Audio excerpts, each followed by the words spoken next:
नमस्कार। कक्षा 10 हिंदी की कक्षा में बेटा आपका स्वागत, अभिनंदन एवं आभार।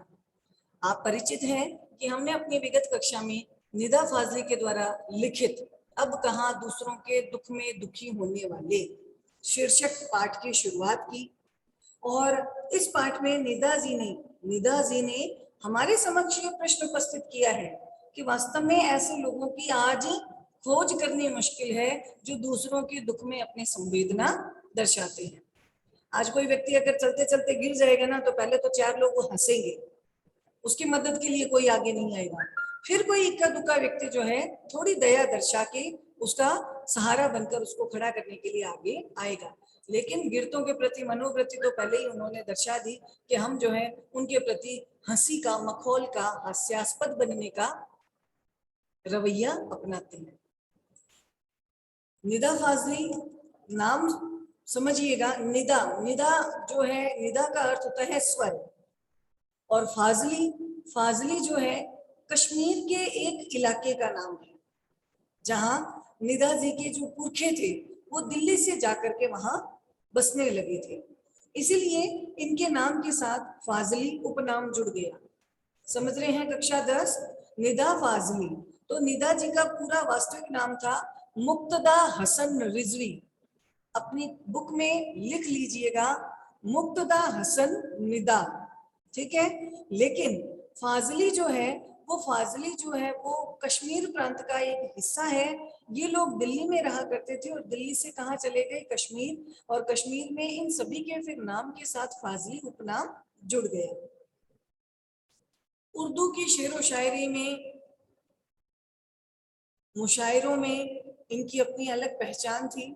ये उर्दू भाषा के प्रमुख शायर माने जाते थे और अपने जीवन की कुछ समय इन्होंने मुंबई नगरी में भी बिताए थे, ठीक है। इन्होंने हिंदी सिनेमा जगत की कई मशहूर फिल्मों के अंदर अपने गीत भी लिखे हैं और इनका एक कथन था। क्या कथन था? सूफी का कौल हो या पंडित का ज्ञान, जितनी बीते आप पर तो ही सच्चा मान। क्या आपको किसी की कई भी बातों पे विश्वास करने की आवश्यकता नहीं है। जिन चीजों को आपने अनुभव किया है उन्हीं पर विश्वास करें। इनका प्रसिद्ध काव्य संग्रह जो है वो उसका यहाँ शीर्षक दिया गया है लफ्जों के पुल। ये इनका प्रसिद्ध काव्य संग्रह है। शायरियों का संग्रह किया खोया हुआ सा कुछ, शायरियों का संग्रह किया गया और उसका शीर्षक था खोया हुआ सा कुछ। इन्होंने अपनी आत्मकथा भी 2 अलग अलग हिस्सों में प्रकाशित करवाई। आत्मकथा का पहला भाग था, उसका शीर्षक था दीवारों के बीच, और आत्मकथा का दूसरा भाग था वो था दीवारों के पार। इनको भारतीय सर्वोच्च पुरस्कार पद्म श्री से भी नवाजा गया। 2016 में मुंबई में इनका निधन हो गया और इनकी प्रसिद्ध पुस्तक का टाइटल दिया गया है तमाशा मेरे आगे। इसी पुस्तक में संकलित एक लेख का अंश है जो हमारे पाठ्यक्रम में शामिल किया गया है। सभी मेरे शब्दों की तरफ ध्यान दीजिएगा। इनके द्वारा जो लेखन कार्य का पूरा संकलन है वो एक पुस्तक में है और पुस्तक का नाम है तमाशा मेरे आगे। तमाशा मेरे आगे नामक पुस्तक के संकलन में से एक जो अंश है, कहाँ दूसरों के दुख में दुखी होने वाले, वो हमारे पाठ्यक्रम में शामिल किया गया है। इसके लिए उन्होंने कई कहानियों का सहारा लिया। एक कहानी बताई उन्होंने कि बाइबल में जिसे सोलोमन कहा गया है और कुरान में जिसे सुलेमान कहा गया है, जो ईसा से भी 1025 वर्ष पूर्व बादशाह थे और वो हर प्राणी की भाषा जानते थे। वो ये मानते थे कि उनको ईश्वर ने मोहब्बत का रखवाला, मोहब्बत का पैगंबर बना करके इस धरती पर भेजा है, इसलिए वो किसी को भी नुकसान नहीं पहुंचा सकते। और उनके इसी कथन पर चींटियों ने भी उनको खूब दुआएं दी। दूसरा उदाहरण दिया सिंधी भाषा के कवि शेख हयाज। उनके पिता कुएं पर जब नहाने गए तो वहां से नहाकर जब अपने घर लौटे और शेख हयाज की माताजी ने उनके समक्ष भोजन का थाल परोसा, जैसे ही वो अपना हाथ बढ़ा करके एक कोर तोड़कर खाने लगे, उनकी बाजू पर उन्होंने देखा कि एक काले रंग का चिमटा रेंग रहा है। तुरंत भोजन का थाल उन्होंने छोड़ दिया, खड़े हो गए। माताजी ने पूछा क्या बात है, भोजन अच्छा नहीं लगा? तो शेख हयाज के पिताजी ने जवाब दिया, नहीं ये बात नहीं है, मुझे लगता है मैंने किसी घरवाले को बेघर कर दिया है, इसलिए उसे वापस उसके घर छोड़ने जा रहा हूँ। कहाँ गई ऐसी संवेदना। एक और उदाहरण दिया कि हर एक प्राणी में ईश्वर का अंश है, हर एक प्राणी को बनाने वाला भी ईश्वर है, तो आपको कोई अधिकार नहीं बनता कि आप उसे दुत्कारे, धिक्कारे या उसका अपमान करें। नूह के उदाहरण से उन्होंने बताया, नूह जो बाइबल तथा दूसरे पवित्र ग्रंथों में एक पैगंबर के रूप में जाने जाते हैं, उनका वास्तविक नाम था लश्कर, जिसे अरबी भाषा में या पूरे अरब प्रदेश में नूह के नाम से जाना जाता है, जिसका अर्थ होता है मुद्दत तक रोते रहना। मुद्दत यानी लंबे समय तक रोते रहना। उन्होंने किसी जख्मी कुत्ते को देखा और इस्लाम में कुत्ते को गंदा समझा जाता है, और उन्होंने उस कुत्ते को दुत्कारते हुए कहा, दूर हो जा गंदे कुत्ते। कुत्तों ने तुरंत उसके दुत्कार का जवाब देते हुए कहा, ना मैं अपनी मर्जी से कुत्ता हूँ, ना तुम अपनी पसंद से इंसान हो, हमको बनाने वाला तो एक ही है। यहाँ पर निदा जी ने अपनी शेरो शायरी का एक सुंदर सा उदाहरण प्रस्तुत किया और हमें बताया कितना गूढ़ अर्थ है। देखिए कि पंच तत्वों से, मिट्टी से हम बने हैं, मिट्टी में ही मिल जाएंगे, लेकिन इस मिट्टी के अंदर ईश्वर का कितना अंश है, इसको तो आज तक कोई पहचान नहीं सका। चींटी जो छोटी सी छोटी प्राणी है, उसमें भी ईश्वर का ही उतना अंश है जितना बड़े से बड़े प्राणी हाथी में विराजमान है। तो उन्होंने शिक्षा दी कि मिट्टी से मिट्टी मिले होकर सभी निशान, भाई मिट्टी है, मिट्टी में ही मिल जाना है, और एक समय ऐसा आएगा जब आपके सारे के सारी निशानियां, आपकी सारी यादें सब समाप्त हो जाएगी। लेकिन किसमें कितना कौन है, लेकिन किस मिट्टी से निर्मित प्राणी के अंदर ईश्वर का कितना अंश है, कैसे हो पहचान, इसकी पहचान आज तक तो कोई भी नहीं कर पाया है।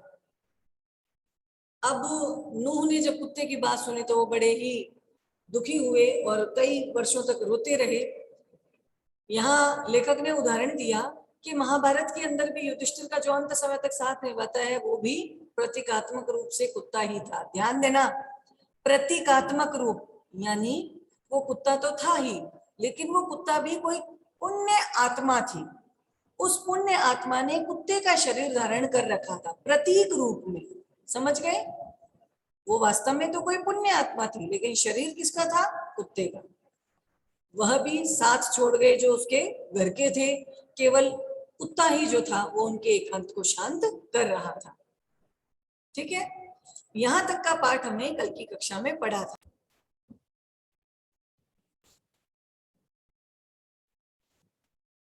मैंने आपको ये बताया कि प्रकृति ने हर एक प्राणी के लिए अपना विशेष स्थान दिया है ना। जमीन के अंदर इस जमीन को उपजाऊ बनाने के लिए केंचुए हैं, है ना। अब जमीन की खुदाई करवा करके उन केंचुओं को अगर मार डाला जाता है या उनको उनके घर से बेघर कर दिया जाता है, तो वो कहाँ जाएंगे, है ना। खूब सारे वन थे, खूब सारा जंगल था, उस जंगल को क्या किया, उस जंगल को काट दिया। अब जंगल पर रहने वाले कई पक्षियों का जो घर था, कई वन्य प्राणियों का जो घर था, वो क्या हो गया, छीन लिया गया। अब वो सारे के सारे पक्षी और वन्य प्राणी कहाँ जाएंगे? आपने जो बढ़िया रेस्टोरेंट बनाया है, जो होटल बनाई है, जो बिल्डिंग बनाई है, उसके अंदर आके रहेंगे क्या? फिर भी पक्षी तो जहां तहां अपना घोंसला बना करके अपना गुजारा कर सकते हैं, लेकिन जिस वन प्रदेश को आपने नुकसान पहुंचाया है, उस वन प्रदेश में रहने वाले वन्य प्राणी कहाँ जाएंगे? सभी का प्रकृति के अंदर अपना विशेष रोल है, अपनी विशेष भूमिका है, अपना विशेष योगदान है। प्रकृति के अंदर उसके पारिस्थितिक संतुलन को बनाए रखने का कार्य सभी प्राणी करते हैं। अगर आप उन प्राणियों को उनके स्थानों से बेदखल करके उस पारिस्थितिक तंत्र को नुकसान पहुंचाओगे या उसमें फेरबदल करने की कोशिश करोगे, तो प्रकृति कितना सहन करेगी? एक समय तो ऐसा आएगा कि उसके सहनशीलता का बांध टूट जाएगा और वो विकराल रूप धारण कर लेगी, और उस समय उसकी उस भयावह रूप को रोकने का सामर्थ्य किसी के भीतर भी नहीं होगा। हम आज इस त्रासदी को झेल रहे हैं, इसके पीछे भी क्या कारण है कि आज इंसान जो विवेकपूर्ण प्राणी है, वो दूसरे प्राणियों को ही मार करके खा रहा है, और उसी की वजह से कई खतरनाक जो वायरस है वो पनप रहे हैं, और यही वायरस जो है वो पूरे प्राणी जगत को नुकसान पहुंचा रहे हैं। कई प्राकृतिक त्रासदियां भी घटित हो रही हैं, कहीं अकाल है तो कहीं इतनी बाढ़ है कि वो सैलाब जो है उस स्थान के लोगों को, उस स्थान की संपत्ति को बहाकर अपने साथ ले जा रहा है, अर्थात अपने भीतर लील रहा है या नहीं? तो ये क्या है? प्रकृति का भयावह रूप। देखिए लेखक क्या कहते हैं, दुनिया कैसे वजूद में आई, ये पहले क्या थी, इसकी शुरुआत किस बिंदु से हुई? इन प्रश्नों के उत्तर विज्ञान अपनी तरह से देता है, लेकिन धार्मिक ग्रंथ अपनी तरह से। संसार की रचना भले ही कैसे ही हुई हो, लेकिन धरती किसी एक के लिए नहीं है। क्यों? क्योंकि यहाँ इस धरती पर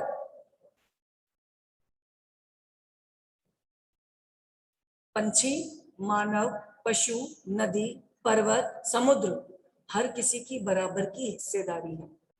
ये बात और है कि इस हिस्सेदारी में मानव जाति ने अपनी बुद्धि से बड़ी बड़ी दीवारें खड़ी कर दी है।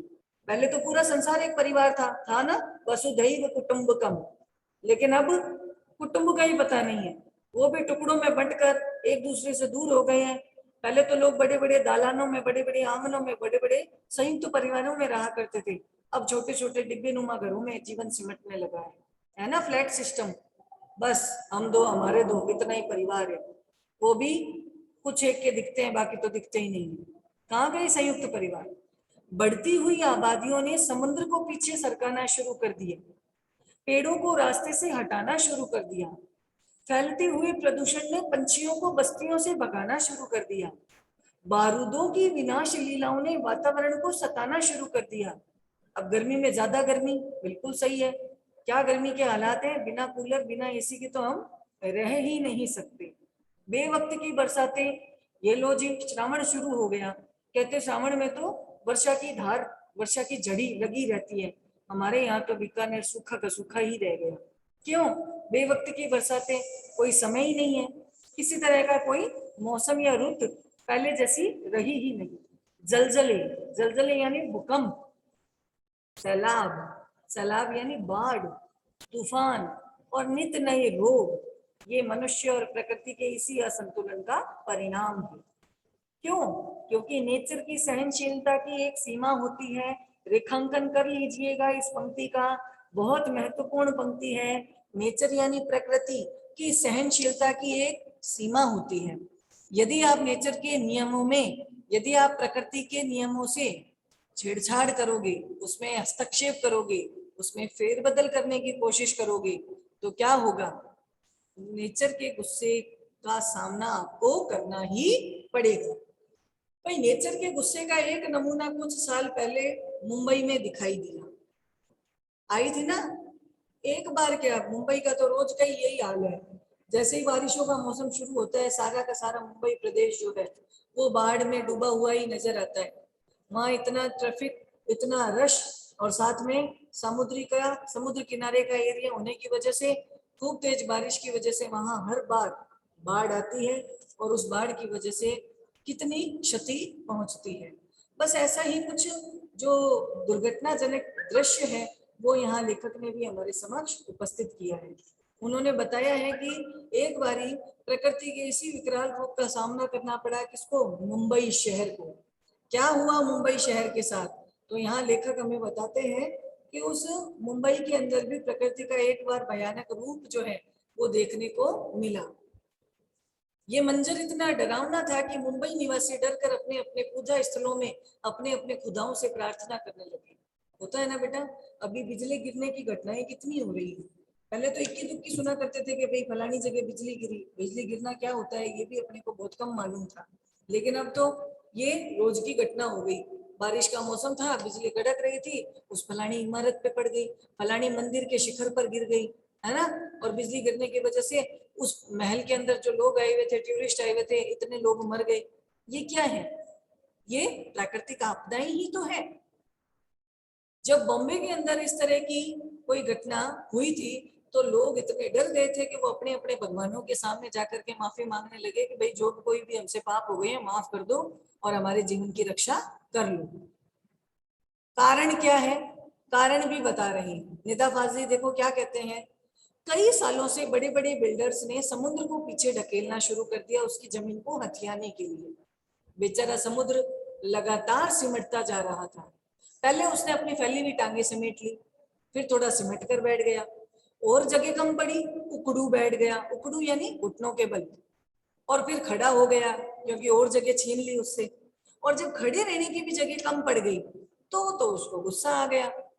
अंडरलाइन कीजिएगा, बहुत महत्वपूर्ण पंक्ति है उसकी अगले वाली, जिसमें मेंशन किया गया है कि जो जितना बड़ा होता है उसे उतना ही कम गुस्सा आता है, परंतु जब भी गुस्सा आता है तो उसको रोकना मुश्किल हो जाता है। ध्यान दीजिएगा, सबसे पहले तो मैं इस बात को आपके परिवार के सापेक्ष में साबित करने की कोशिश करती हूँ। अपने घर परिवार में कई ऐसे बंदे हैं, कई ऐसे हैं जिनको हर एक मिनट में छोटी छोटी बातों पे गुस्सा आता है, लेकिन उनके गुस्से का इतना प्रभाव होता नहीं, क्योंकि धीरे धीरे हर बार बार बार गुस्सा करते हैं ना, तो उनका प्रभाव कम होता चला जाता है। लेकिन कोई बंदा ऐसा है जो सारी चीजों को ऑब्जर्व करता है, देखता परखता है, सहन करता है। एक बार गलती हुई कोई बात नहीं, दूसरी बार फिर गलती हुई कोई बात नहीं बेटा सुधार लेना, तीसरी बार फिर गलती हुई कोई बात नहीं कह दिया, लेकिन चौथी बार गलती हो गई, सामने वाले बंदे से अब सहन नहीं होगा, और उसके जो क्रोध का सामना हमारे से होगा तो उसके क्रोध के सामने हम ठहर ही नहीं पाएंगे, और उनके गुस्से को शांत करना भी बहुत मुश्किल हो जाता है। होता है या नहीं? बिल्कुल यही बात यहाँ बताई। समुद्र कितना विशाल है, कितना विस्तृत है, अथाह है। समुद्र के साथ बिल्डर्स ने छेड़छाड़ करी, कोई बात नहीं, जो जितना बड़ा होता है उससे कम गुस्सा आता है, गुस्सा कम आया, घूंट पी के रह गया, फिर भी उसके साथ छेड़खानी चल रही है, कोई बात नहीं, फिर भी घूंट पी के रह गया। लेकिन जब समुद्र को ही उसके जगह से बेदखल करने की प्लानिंग होने लगी तो उसके गुस्से को रोकना मुश्किल हो गया। तो अब उसने अपने जल सैलाब का ऐसा भयंकर दृश्य उपस्थित किया जिसके सामने तो लोगों के रोंगटे खड़े हो गए। हुआ भी यही, क्या हुआ कि उसने एक रात अपनी लहरों पर दौड़ते हुए 3 जहाजों को, जहाज पानी के बड़े बड़े जहाज, शिप जिसे कहा जाता है, उन शिप को क्या किया उसने, बच्चों की गेंद की तरह 3 अलग अलग दिशाओं में फेंक दिया। यानी समुद्र के अंदर पानी की इतनी महान और ऊंचाई वाली लहरें उठी, सुनामी जैसी, कि बड़े बड़े पानी के जहाजों को भी उन लहरों ने एक स्थान से उठा करके दूसरे स्थान पर पटक दिया। जब जहाज को ही उठाकर पटक दिया तो इंसान का तो वजूद ही क्या है या नहीं? देखो कहां कहां पटका। एक वर्ली के समुद्र के किनारे आकर गिरा, दूसरा बांद्रा में क्वार्टर रोड के सामने औंधे मुंह गिरा, तीसरा गेटवे ऑफ इंडिया पर टूट कर सैलानियों के नजारे का केंद्र बन गया, है ना। और बावजूद कोशिश यानी खूब सारे प्रयत्न करने के बाद भी वो फिर से चलने फिरने के काबिल ही नहीं हो सके। कौन? जहाज। यानी उनके दोबारा से ना तो बेचारों को कोई रिकवरी कर पाया, ना वो दोबारा से सही हो पाए कि दोबारा से पानी में बह सके। ये हालात समुद्र ने दिखाया। आपको पता है जब अपन शाम वाले टाइम घर के अंदर अगर फूल पौधे लगे हुए हैं, शाम वाले टाइम अगर फूलों को अपन छेड़ते हैं तो अपने घर के जो बुजुर्ग हैं वो कहते हैं नहीं बेटा शाम वाले टाइम पौधों को नहीं छेड़ना चाहिए, खास तौर पे ज्यादातर जो है तुलसी का पौधा तो हर घर में होता है, अपने को सख्त मनाही होती है शाम वाले टाइम तुलसी को मत छेड़ो, है ना। तुलसी का पौधा हमारे लिए बहुत पवित्र है और शाम के समय नहीं छेड़ना चाहिए, कहते हैं या नहीं कहते? चलो आपको पता है कि एक स्थान पर चींटियां जो है अपना बहुत सारा घर बनाकर रहती हैं, और छोटे जो है अंडे से सदृश्य जो है वहां उनके पास इकट्ठा सा रहता है, होता है ना। जब इस चींटियों के नगर को अपन देखते हैं तो अपने बड़े बुजुर्ग कहते हैं नहीं बेटा इस चींटियों के नगरी को देख लेते हो तो इसको दाना चुगने के लिए डालो, इसके ऊपर पैर रखकर मत जाओ क्योंकि जीव हत्या होती है, कहते हैं या नहीं कहते? भाई शाम पड़ गई, शाम पड़े हमने क्या किया कि जो कबूतर है या कोई पक्षी है या कोई जानवर है उसको हम डंडे से भगाने की कोशिश कर रहे हैं तो क्या होगा, वो घर वाले ये कहेंगे नहीं नहीं ये पाप होता है, गलत बात है, ऐसा करोगे तो तुम्हें श्राप लगेगा, कहते हैं या नहीं? यानी हर एक प्राणी का अपना वजूद है, अस्तित्व है, सम्मान है, आपको कोई हक नहीं बनता कि आप उसके सम्मान को ठेस पहुंचाओ। देखो क्या कहते हैं लेखक बता रहे हैं, मेरी माँ कहती थी सूरज ढलने पर आंगन के पेड़ों के पत्ते मत तोड़ो, पेड़ रोएंगे। ये तो साइंस ने भी साबित कर दिया। पेड़ों में भी इमोशंस होते हैं। जब उनकी पत्तियों को तोड़ा जाता है, उनकी तने पर से उनकी शाखाओं को अलग किया जाता है, तो उनको भी कष्ट होता है। दिया बत्ती के वक्त फूलों को मत तोड़ो। तीनों टाइम मिले, शाम वाले टाइम जब शाम में घर को दिया बत्ती से हम प्रकाशमान करते हैं, तो फूलों को नहीं तोड़ना चाहिए। क्यों? क्योंकि लेखक कह रहा है, मेरी माँ बताती है, फूल बद्दुआ देते हैं। दरिया पर जाओ, दरिया यानी जलाशय, पानी का कोई भी स्रोत है, उसके आगे जाओ तो उसको सलाम करो। क्यों? क्योंकि वो एक जल ही तो है जो हमें जीवन दान देता है। अगर आप ऐसा करोगे तो वो खुश होगा। कबूतरों को भी मत सताया करो। क्यों? क्योंकि वो हजरत मोहम्मद को बहुत अजीज हैं। पैगंबर साहब का नाम आ गया और उनको कबूतर बहुत अजीज हैं, यानी बहुत प्यारे हैं। आपने देखा होगा, चाहे कोई दरगाह हो, चाहे किसी पीर की मजार हो, हर जगह आपको कबूतर नजर आते हैं। दूर क्यों जाते हो? अपने हिंदुओं में भी अमरनाथ गुफा के अंदर शिव जी की पूरी उस कहानी को सुनने वाले भी कौन थे? 2 कबूतर ही थे, है ना? तो ये भी ईश्वर को बहुत पसंद है। उन्होंने उन्हें अपनी मजार के नीले गुंबद पर घोंसला बनाने की इजाजत दे रखी है। किसने? हजरत मोहम्मद ने। मैंने अभी आपको बताया कि चाहे मजार हो, चाहे कोई दरगाह हो, हर जगह वो घोंसला बनाकर रहते हैं। मुर्गे को भी परेशान मत करो, क्योंकि वो भी मुल्ला जी से पहले मोहल्ले में अजान देकर सभी को जगाता है। सही बात है ना भाई? मौलाना साहब सुबह 4, 4:30, 5 बजे वाली अजान फरमाते हैं, उससे पहले तो मुर्गा जो है अपनी बांग दे करके दूसरों को जगाने की कोशिश करता है। तो यहाँ लेखक क्या कहते हैं, देखिए, लेखक ने यहाँ पर फिर चंद पंक्तियों में बड़े से बड़े भावार्थ को शामिल किया है। सबकी पूजा एक सी, यानी सभी धर्मों के लोगों की पूजा का उद्देश्य एक ही है। अलग अलग है रीत, लेकिन उस पूजा को करने का तरीका अलग अलग है। कोई अपने घर में घंटी वगैरह बजा करके, दीपक अगरबत्ती जला करके अपनी पूजा करता है और मन ही मन ईश्वर को ध्याता है, और कोई ईश्वर को खूब तेज आवाज लगा करके उस ईश्वर को जगाने की कोशिश करता है और उससे अपने दुआ की कामना करता है ना?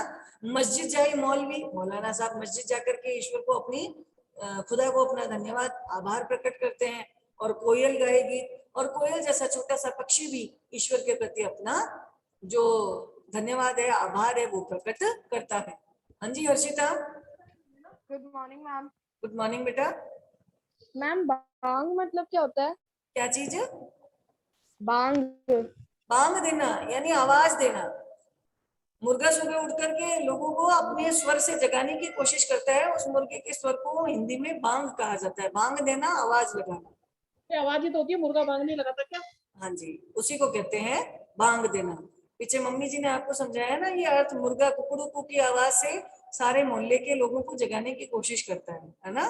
तो प्रकृति के हर एक कार्य में हर एक प्राणी का अपना विशेष स्थान है, विशेष योगदान है। हाँ जी Ram. Good morning ma'am. Good morning बेटा। मैम मौलवी क्या होता है? बेटा जैसे अपने पंडित जी होते हैं ना, वैसे मुस्लिम संप्रदाय में मौलाना साहब मौलवी जी होते हैं, है ना? Okay okay. ठीक है बेटा। चलिए तो आगे बढ़ते हैं। इन पंक्तियों का अर्थ मैंने आपको समझा दिया कि सबकी पूजा एक सी, अलग अलग है रीत। मस्जिद जाए मौलवी और कोयल गाए गीत। ठीक है। अब लेखक बता रहे हैं, क्या बता रहे हैं, देखिए। जब भी बड़ी बड़ी बिल्डिंग का निर्माण करवाया जाता है, उस बिल्डिंग में से उस बिल्डिंग की जगह पे रहने वाले जितने भी प्राणी हैं, पक्षी हैं, वो अपना जो आश्रय है, जो निवास है, वो खो देते हैं। अब उनको भी तो अपने रहने के लिए कोई ना कोई जगह चाहिए। मान लो झुग्गी झोपड़ियों में रहने वाले लोग हैं, सरकार कहती है ये जमीन हमारी है, तो झुग्गी झोपड़ियों में रहने वाले लोगों के लिए सरकार ने कोई दूसरा स्थान मुहैया करवा दिया, उपलब्ध करवा दिया कि आप उस स्थान पर जाकर के रह लो, क्योंकि ये सरकारी जमीन है, यहाँ पे कोई सरकारी इमारत का निर्माण होगा। लेकिन जब संपूर्ण धरती पर अलग अलग प्लॉट काट करके भवन निर्माण का कार्य शुरू करवाया गया, तो उस जमीन विशेष पर उगे हुए पेड़ पौधे, वहां रहने वाले छोटे छोटे प्राणी, चाहे वो चींटी हो, चाहे कीचुए हो, चाहे पक्षी हो, या दूसरे कई प्राणी, उनको उनके स्थान से क्या कर दिया जाता है? बेदखल कर दिया जाता है। उनको कोई दूसरा स्थान प्रोवाइड करवाता है क्या? कोई पूछता है क्या, भाई तुम लोगों को तुम्हारे घर से बेघर कर दिया, तो चलो तुम्हारे लिए दूसरे घर अलॉट करवाए जा रही? कोई नहीं कहता। तो लेखक क्या एग्जाम्पल दे रहा है, देखो। खुद के घर का एग्जाम्पल दे रहा है। ग्वालियर में हमारा एक मकान था, उस मकान के दालान में 2 रोशनदान थे। दालान यानी बड़ा सा आंगन, आंगन में ऊपर की तरफ 2 रोशनदान थे, ठीक है।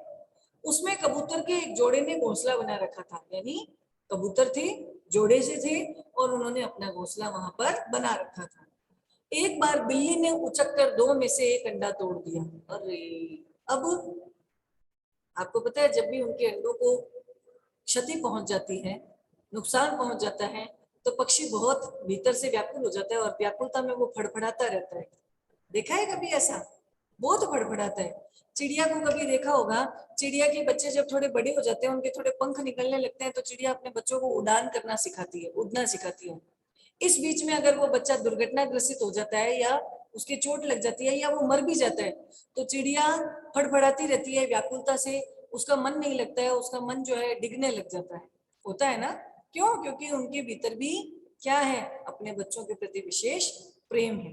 क्या कहते हैं देखो कि मेरी माँ ने ये देखा तो उसे दुख हुआ, उन्होंने स्टूल पर चढ़ करके दूसरे अंडे को बचाने की कोशिश की, लेकिन इस कोशिश में दूसरा अंडा भी उनके हाथ से गिरकर टूट गया और लो जी, ये दूसरे अंडे का भी नाश हो गया। अब तो कबूतर परेशानी में इधर उधर फड़फड़ा रहे थे। उनकी आंखों में दुख देखकर मेरी माँ की आंखों में आंसू आ गए। इस गुनाह को खुदा से मुआफ करवाने के लिए उन्होंने पूरे दिन रोजा रखा। रोजा, ना खाते हैं ना पानी पीते हैं, बिल्कुल निराहार, है ना, निर्जल रहना। दिन भर कुछ खाया पिया नहीं, सिर्फ रोती रही और बार बार नमाज पढ़ पढ़कर खुदा से इस गलती को मुआफ करवाने की दुआ मांगती रही।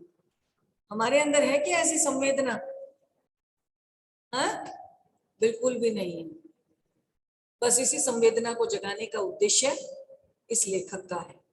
एक और एग्जांपल देते हैं, देखो ग्वालियर से फिर वो कहाँ आए? बॉम्बे की ओर आए, ठीक है। बॉम्बे में कहा? वर्सोवा में।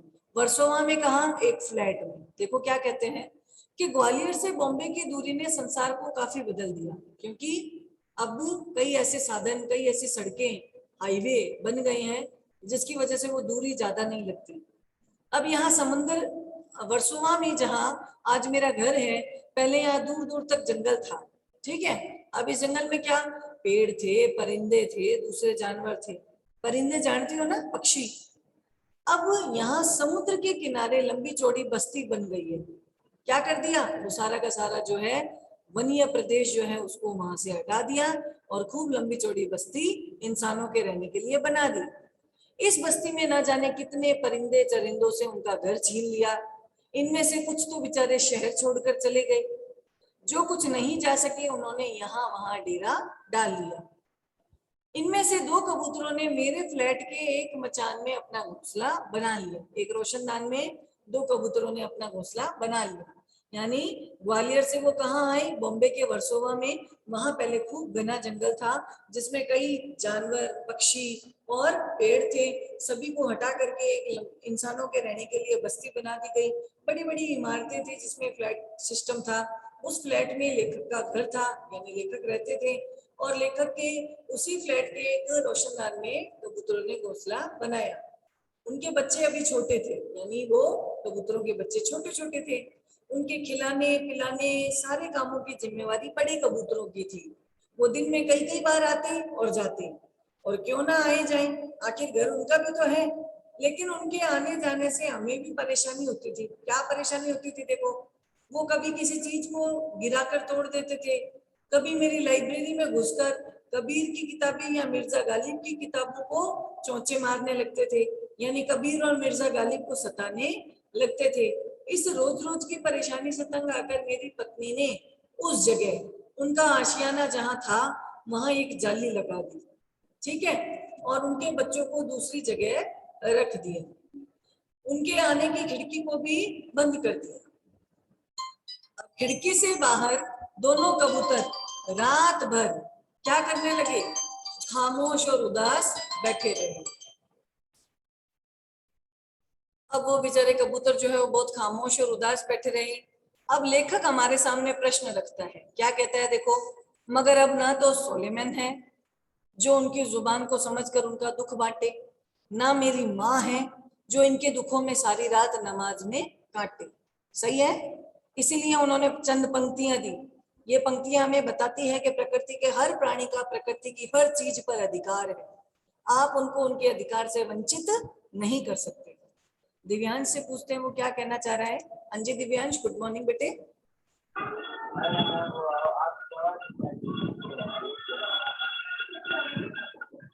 हाँ ठीक है। तो यहाँ क्या है पंक्तियां देखिए बेटा। नदियां सींचे खेत को, तोता कुतरे आम, सूरज ठेकेदार सा सबको बांटे काम। नदियां जो है समान भाव से धरती के हर एक कण को अपने पानी से सींचती है। वो भेदभाव नहीं जानती कि ये मेरे फेवर का किसान है, इसी के खेत को पानी देना चाहिए, और ये मेरा दुश्मन है, इसको पानी नहीं देना चाहिए। नहीं, समानदर्शी भाव से वो अपने पानी से सिंचित करती है। तोता कुतरे आम, यानी तोते जैसे छोटे से छोटे प्राणी का भी प्रकृति के सुविधा और साधनों में अपना विशेष स्थान है।